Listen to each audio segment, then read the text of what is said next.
Bingo.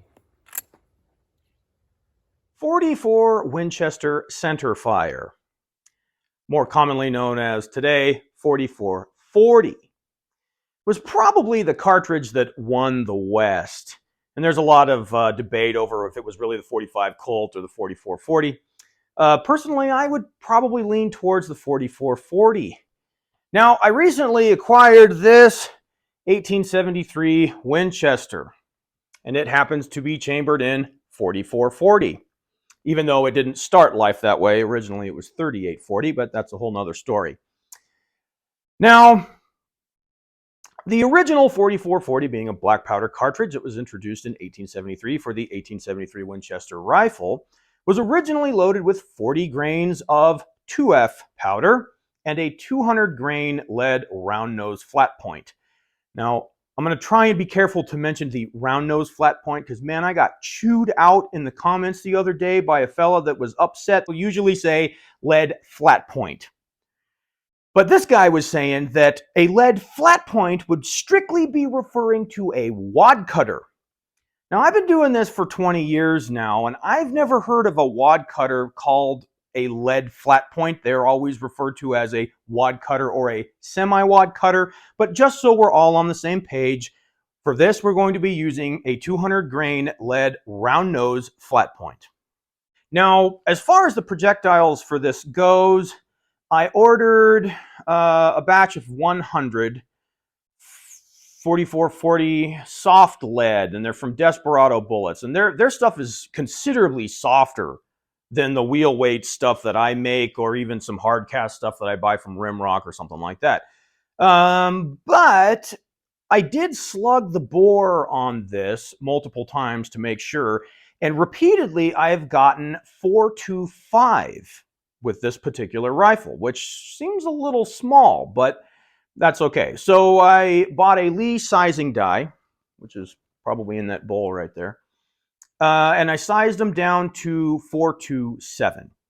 So that's all the projectiles are the Desperado bullets that are sized to 427.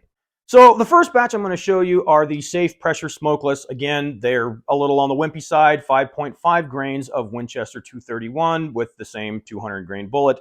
Then I have some black powder loads, which are 30 grains of 3F Swiss, and then some 40 grain loads with 3F Swiss. Now, being that I'm kind of new to 4440, I didn't know that there's a group of people that says the same thing about 4440 as they do 45 Colt. They say that you can't fit 40 grains of powder in a 4440 case, which is false. It's a little tight. I mean, that powder comes right up to the top, but you can fit 40 grains in there. So here it goes. This is 5.5 grains of Winchester 231 with a 200 grain bullet, size to 427. 427. I like yeah, because the bore on this measures 425. Weird.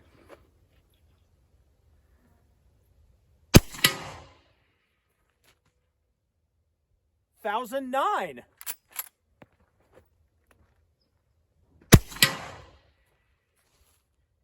$975.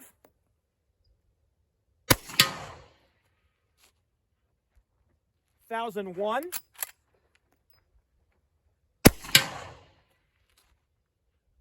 $975.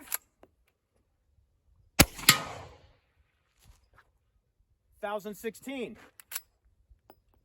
I'm surprised those move that fast. Me too. I really am surprised. I figured those, with how quiet they are, it's like, yeah, they're like 800. 850. Yeah. Something like that. All right, so this is 30 grains of 3F Swiss with the same 200 grain bullet.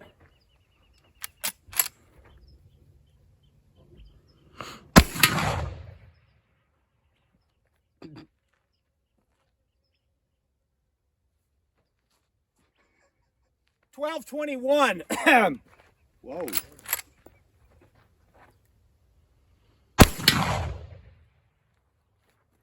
$11? $1,181.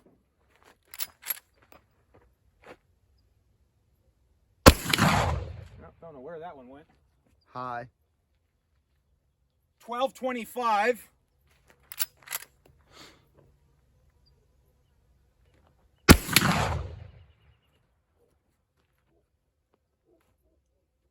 1223.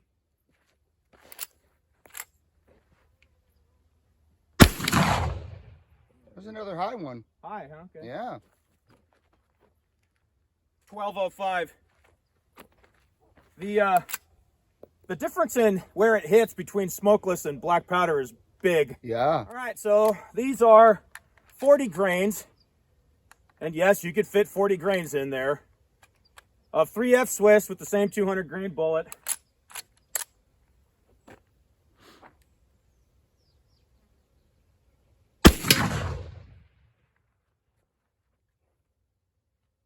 $13.89.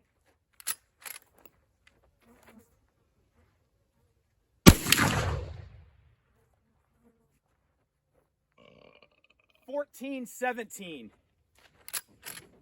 Nice background noise there, Ed.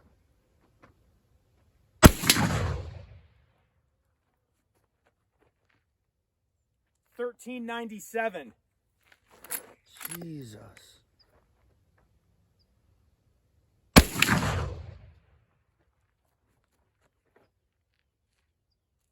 $13.49.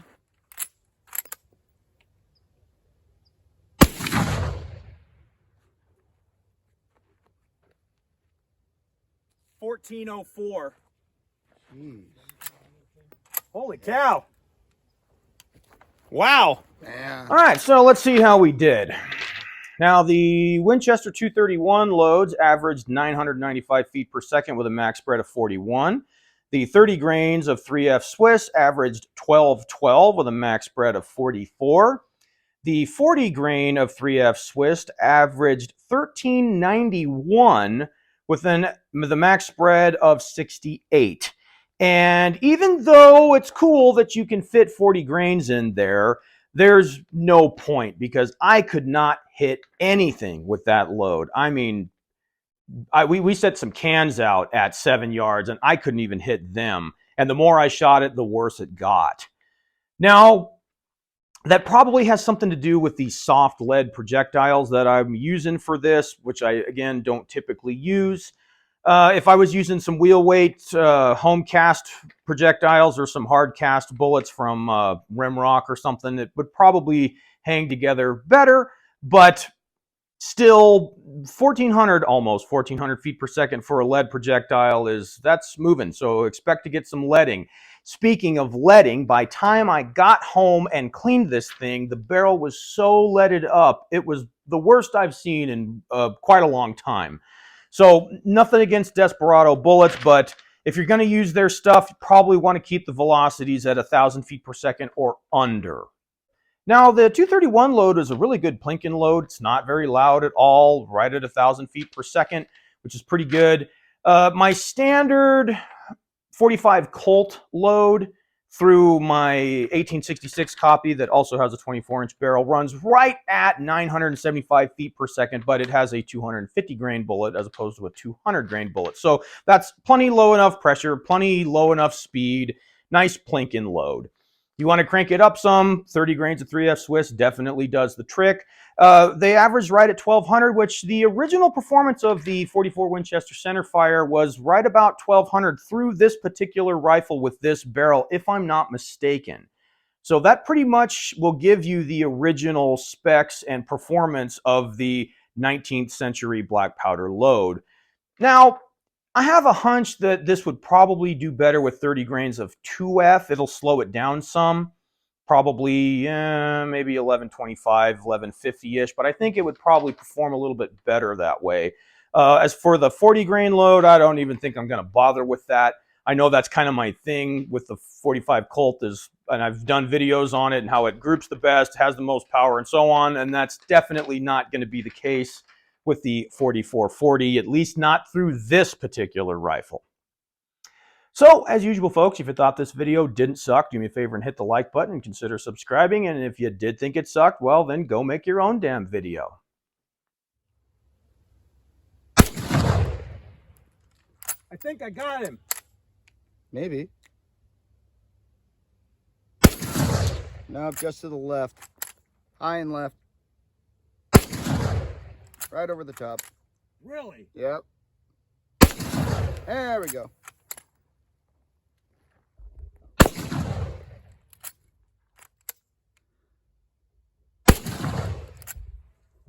I can't hit anything with those 40 grainers. No, they're flyers. They're Wow. all flyers. Okay. And maybe the barrel's a little battered up. Nice.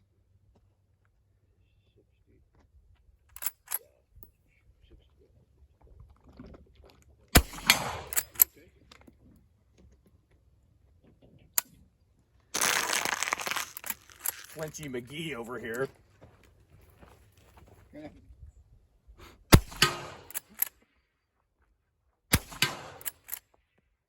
A little high. Still high, huh?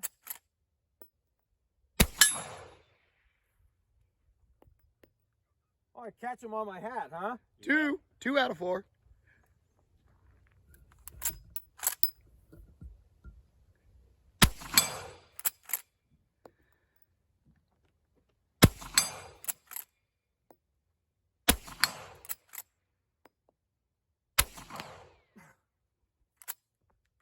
Tragic. End on a miss. How terrible.